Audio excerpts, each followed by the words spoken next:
لک الحمد یا اللہ الصلاۃ والسلام علیک یا رسول اللہ اما بعد۔ سلسلہ ہے ناظرین کے طرف سے پوچھے گئے سوالوں کے جواب پیش کرنے کا۔ ہمارے ناظرین میں سے ایک نے یہ پوچھا ہے کہ ختنہ کرنے کی عمر کیا ہے اسلام میں؟ خلاصہ سوال کا یہی ہے کہ کتنی عمر میں ختنہ کرنا چاہیے، ختنہ کرنے کی عمر کیا ہے؟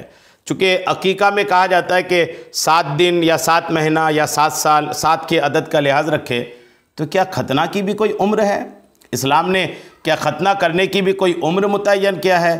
آئیے کیا اس کی شرعی حیثیت ہے، شریعت اس کے بارے میں کیا رہنمائی کرتی ہے، توجہ کے ساتھ جواب سننے کی سعادتیں حاصل کیجیے۔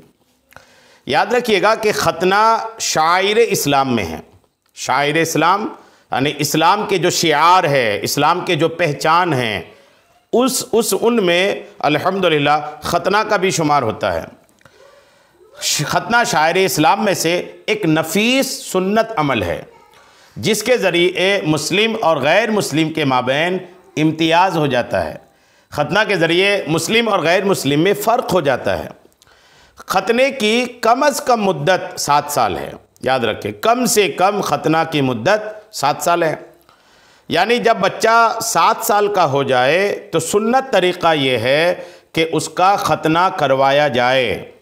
بچہ جب 7 سال کا ہو جائے تو سنت یہ ہے کہ ختنہ کروایا جائے، اور زیادہ سے زیادہ مدت 12 سال ہے کہ ختنہ کروانے میں اس سے زیادہ لیٹ کرنا شرعاً ممنوع یعنی منع ہے۔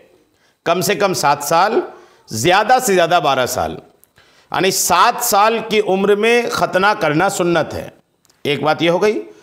12 سال زیادہ سے زیادہ اس کی عمر ہے۔ 12 سال کے بعد پھر اب اس کو روک کے نہیں رکھنا چاہیے۔ البتہ اگر کسی نے بچے کی پیدائش کے 7ویں دن کے بعد یعنی 7 سال سے پہلے ہی ختنہ بھی کروا لیا تو یہ بھی منع نہیں ہے۔ آج کل یہ بھی بہت ہو رہا ہے، بچہ پیدا ہونے کے بعد ہاسپٹل میں ہی لوگ ختنہ کروا لیتے ہیں، یا 7 سال کی عمر تک تو بہت کم لوگ اب انتظار کر رہے ہیں۔ ایک بہت کم تعداد ہے ایسے لوگوں کی جو 7 سال تک انتظار کرتے ہیں۔ زیادہ تر لوگ 7 سال سے پہلے ہی ختنہ کروا لیتے ہیں۔ بعض لوگ تو بہت بچپنے میں، چھوٹے میں ہی جب بچہ ہاسپٹل میں ہوتا ہے انہی دنوں ختنہ کروا لیتے ہیں۔ تو یہ بھی منع نہیں ہے، یہ بھی صحیح ہے۔ اگر کوئی 7 دن کے بچے کا، 6 مہینے کے بچے کا، سال بھر 2 سال کے بچے کا اگر کوئی ختنہ کروا لیتا ہے تو اس میں بھی کوئی حرج نہیں ہے، یہ بھی درست ہے، ایسا بھی کر سکتے ہیں، اس میں بھی کوئی دقت نہیں ہے۔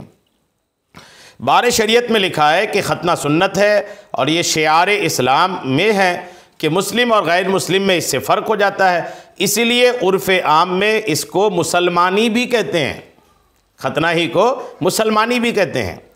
ختنہ کی مدت 7 سال سے 12 سال کی عمر تک ہے، اور بعض علماء نے یہ فرمایا ہے کہ ولادت سے 7ویں دن کے بعد ختنہ کرنا جائز ہے۔ یہ بھی بعض علماء کا قول ہے کہ ولادت کے 7ویں دن کے بعد کوئی ختنہ کروانا چاہے تو بالکل کر سکتا ہے۔ بار شریعت جلد 3 حصہ 16 صفحہ 589۔ حکیم الامت مفتی احمد یار خان نعیمی رحمۃ اللہ تعالی علیہ لکھتے ہیں، ختنہ کا سنت طریقہ یہ ہے کہ 7ویں برس بچہ کا ختنہ کرا دیا جائے۔ ختنہ کی عمر 7 سال سے 12 برس تک ہے، یعنی 12 برس سے زیادہ دیر لگانا منع ہے، اور اگر 7 سال سے پہلے ختنہ کر دیا گیا جب بھی کوئی حرج نہیں۔ اسلامی زندگی صفحہ 26۔ یہ تمام حوالہ جات سے یہ بات واضح ہے جو میں نے شروع میں عرض کر دیا ہے کہ اگر کوئی ختنہ 7 دن کے بعد بھی کرنا چاہے تو بھی کر سکتے ہیں، لیکن سنت یہ ہے کہ 7 سال میں ختنہ کروایا جائے۔ 7 سال سے 12 سال کے بیچ ختنہ کروا لینا چاہیے۔ 12 سال کے بعد پھر روک کے رکھنا شرعاً یہ منع ہے۔ امید ہے بات آپ کو سمجھ میں آ گئی ہوگی۔ اللہ کریم ہم سب کو شریعت کے تمام مسائل سیکھنے، سمجھنے اور اس پر عمل کی توفیق عطا فرمائے۔ آمین بجاہ النبی الامین صلی اللہ تعالی علیہ وسلم۔